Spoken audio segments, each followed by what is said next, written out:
আসসালামু আলাইকুম। আমি Tihami Tasnim from Shahid Suhrawardy medical college.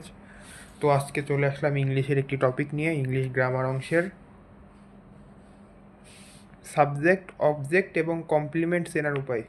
তো ম্যাক্সিমাম স্টুডেন্টরাই বুঝতে পারে না কোনটা সাবজেক্ট, কোনটা অবজেক্ট, কোনটা কমপ্লিমেন্ট, কোনটা অ্যাডভার্ব, এই নিয়ে কনফিউশন লাগিয়ে ফেলে। তো আজকের এই ভিডিওতে আমি মোটামুটি এটা নিয়ে আলোচনা করব এবং ইনশাল্লাহ এই ক্লাস যদি কেউ মনোযোগ দিয়ে করো, এরপরে তার আর সাবজেক্ট, অবজেক্ট, কমপ্লিমেন্ট নিয়ে কোনো সমস্যা হওয়ার কথা না। তো চলো শুরু করা যাক। প্রথমে আসি সাবজেক্টে। ভার্বকে যদি আমি কে বা কাকে দিয়ে প্রশ্ন করি, তাহলে আমরা যেটা পাবো সেটাই সাবজেক্ট। মনে করো তোমার একটা সেন্টেন্সে একটা ভার্ব আছে। এখন ভার্ব, ওই ভার্বটি কে ওই ভার্বটি মানে ক্রিয়াটি সংগঠন করছে বা কাকে দিয়ে করানো হচ্ছে, এটা বোঝালেই আমরা কি বুঝবো? সাবজেক্ট। সাবজেক্ট হচ্ছে বাক্যের কর্তা। ম্যাক্সিমাম ক্ষেত্রে কিন্তু সাধারণত সাবজেক্ট প্রথমে বসে, এক্সেপশন কিছু রুল আছে। যেমন হি ডিড ইট, ডিডটা হচ্ছে প্রিন্সিপাল ভার্ব। কে করছে, যদি প্রশ্ন করো কে এর উত্তরে কিন্তু হি আসছে, তার মানে কি হিটা হচ্ছে সাবজেক্ট। এখানে যে কে কাজটি করছিল তাহলে সে। আবার পরের এক্সাম্পল যদি দেখি, আই উইল মিট হিম, এখানে কিন্তু দুইটা ভার্ব আছে। উইলটা হচ্ছে অক্সিলারি ভার্ব আর মিটটা হচ্ছে প্রিন্সিপাল ভার্ব। তো এটা অবশ্যই মূল ভার্বকে প্রশ্ন করা লাগবে, মূল ভার্ব বা প্রিন্সিপাল ভার্বকে। তো সাক্ষাৎ করবে কে? আমি।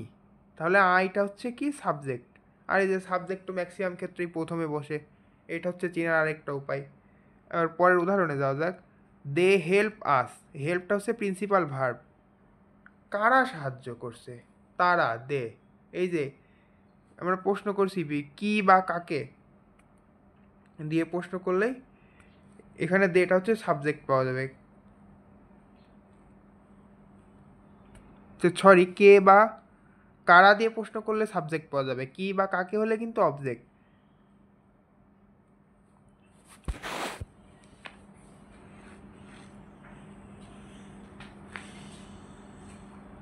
এবার আসো অবজেক্ট। এই যে এটা কিন্তু গুলাই ফেলা যাবে না, যে কি বা কাকে, এটা বললে অবজেক্ট। আর মানে ভার্বকে কোশ্চেন করা লাগবে একদম সেম, যে ভার্বকে কি বা কাকে দ্বারা প্রশ্ন করলে যে অংশটা পাওয়া যাবে সেটাই অবজেক্ট। আর অবজেক্ট সাধারণত লাস্টে বসে, সাবজেক্ট কোথায় বসে? সাবজেক্ট ফার্স্টে।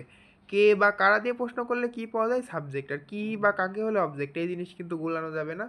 যেমন প্রথম এক্সাম্পলে যাই, দে হেল্প মি, তারা আমাকে সাহায্য করেছিল। তারা কাকে সাহায্য করেছিল? আমাকে। এই যে কাকে, দেখো কাকে চলে আসছে, তাহলে মিটা হবে অবজেক্ট। আর মি এই যে লাস্টে আছে, এটা মানে শর্টকাট বুদ্ধি। কিন্তু সব জায়গায় কিন্তু শর্টকাট বুদ্ধি খাটবে না। অবশ্যই তোমরা ফর্মাল যে ফর্ম আছে কি বা কাকে দিয়ে প্রশ্ন করে মিলাবা। দেখা গেলো লাস্টে দিলে ওইটা হইতে পারে অ্যাডভার্ব, ওইটা হইতে পারে মানে অনেক কিছু হইতে পারে। কিন্তু পার্টস অফ স্পিচ পড়লে এটা আস্তে আস্তে ক্লিয়ার হবে।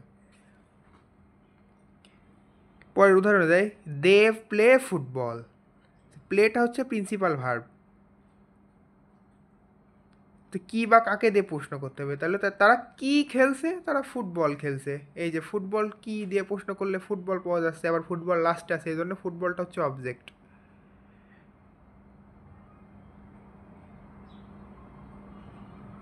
আচ্ছা, এই যে পরের এক্সাম্পলটা কিন্তু ভালো করে দেখো, যে birds fly in the sky, এখানে কিন্তু ইন দ্য স্কাই অবজেক্টটা কেন জানো? কারণ ফ্লাইটা হচ্ছে প্রিন্সিপাল ভার্ব। কি বা কাকে, বা পাখি উড়ছে, কি উড়ছে বা কাকে উড়ছে, এ কি বা কাকে উত্তরটা আকাশ হলো না। আকাশ কি? কোথায়। কোথায় দিয়ে করলে তোমার আকাশ ইন দ্য স্কাই উত্তর পাওয়া যায়। তাহলে কি বা কাকে বাদে যদি কোথায়, কেমন, কেন, এই জাতীয় যদি তোমরা পাও, তাহলে কিন্তু এটা আবার অ্যাডভার্ব হয়ে যাবে। এই জিনিসটা মাথায় রাখা লাগবে।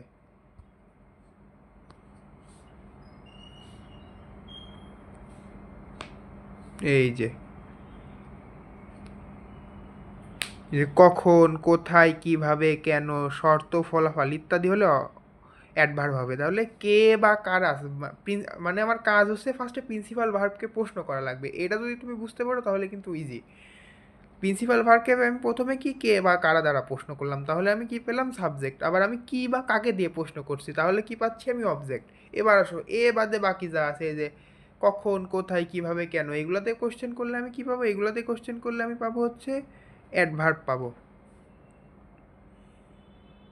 যেমন হি কেম হেয়ার, এই যে কেমটা হচ্ছে আমার প্রিন্সিপাল ভার্ব, হেয়ার সে কোথায় এসেছে, সে এখানে এসেছে। এই দেখো কোথায় দিয়ে কোশ্চেন করছে, তাহলে অ্যাডভার্ব হবে গো দেয়ার। তাহলে কোথায় যাবা, সেখানে যাবা। এই যে গোটা হচ্ছে প্রিন্সিপাল। আচ্ছা, এটা কিন্তু একটা জিনিস খেয়াল করে, এখানে কিন্তু কোনো সাবজেক্ট নাই, প্রথমেই হচ্ছে ভার্ব আছে এই জাতীয়, মানে ইম্পারেটিভ তো, ওই জন্যে এই জাতীয় কোশ্চেনও কিন্তু থাকে। তোমরা আবার দেখা গেলো গোয়ের নিচে দাগ দিল, এই যে প্রথমে আছে এই না, এই জিনিস না, এটা অবশ্যই মিলাই দেখবে যে এটা কোন সেন্টেন্স। মানে অনেক কিছু জাজ করার পরে তারপরে তোমরা জাজ করবে এটা কি সাবজেক্ট, ভার্ব, অবজেক্ট না অ্যাডভার্ব। তাহলে যে দেয়ার, গো কোথায়, দেয়ার, এই যে এখানে ভার্বকে কোথায় দিয়ে প্রশ্ন করা হচ্ছে, তাহলে এটাও কিন্তু কি হবে, এই দেয়ারটা হচ্ছে অ্যাডভার্ব, নট অবজেক্ট। এবার আসো কমপ্লিমেন্ট। কমপ্লিমেন্টের কমপ্লিমেন্ট সম্পর্কে জানতে গেলে প্রথমে জানা লাগবে এর বাংলাটা হচ্ছে পরিপূরক। এখানে কার পরিপূরক হবে, এখানে সাধারণত দুইজনের পরিপূরক হয়, একটা হচ্ছে সাবজেক্টের পরিপূরক, একটা হচ্ছে অবজেক্টের পরিপূরক। এটা গেল, এটা একটা জিনিস জানা লাগবে। আরেকটা জিনিস জানা লাগবে যে কমপ্লিমেন্ট হিসেবে কে কে ব্যবহৃত হতে পারে। কমপ্লিমেন্ট হিসেবে তোমার সাধারণত তিনজন ব্যবহৃত হয়, সরি দুইজন ব্যবহৃত, একটা হচ্ছে নাউন আর হচ্ছে অ্যাজেক্টিভ। নাউন আর অ্যাজেক্টিভ সাধারণত কমপ্লিমেন্ট হিসেবে ব্যবহৃত হয়। শুরু করা যাক।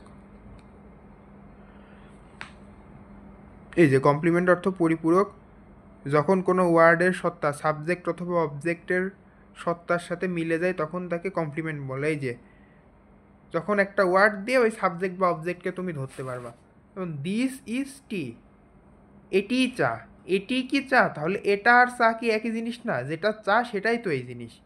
তাহলে কি এটিটা হচ্ছে কমপ্লিমেন্ট।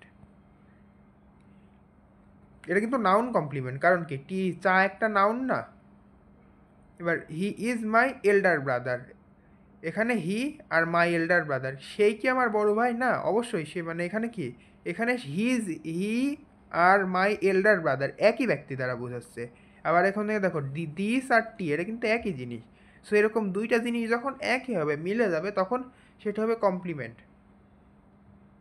সেখানে কিন্তু এটা কিন্তু শুধু নাউন না, তিনটা ওয়ার্ড একসাথে আছে, মাই এল্ডার ব্রাদার, এক্ষেত্রে হচ্ছে noun phrase, noun complement, but এটা নাউন ফ্রেজ, নর্মাল নাউন না। এটা পরবর্তী যখন ফ্রেজ ক্লজ আলোচনা করব তখন হচ্ছে এটা কোনটা নাউন ফ্রেজ, কোনটা অ্যাজেক্টিভ ফ্রেজ, কোনটা নাউন ক্লজ, অ্যাজেক্টিভ ক্লজ, এগুলো অ্যাডভার্বিয়াল ফ্রেজ, এগুলো হচ্ছে ডিটেইলে আলোচনা করব। আপাতত জেনে রাখো যে মাই এল্ডার ব্রাদার এটা শুধু নাউন না, এটা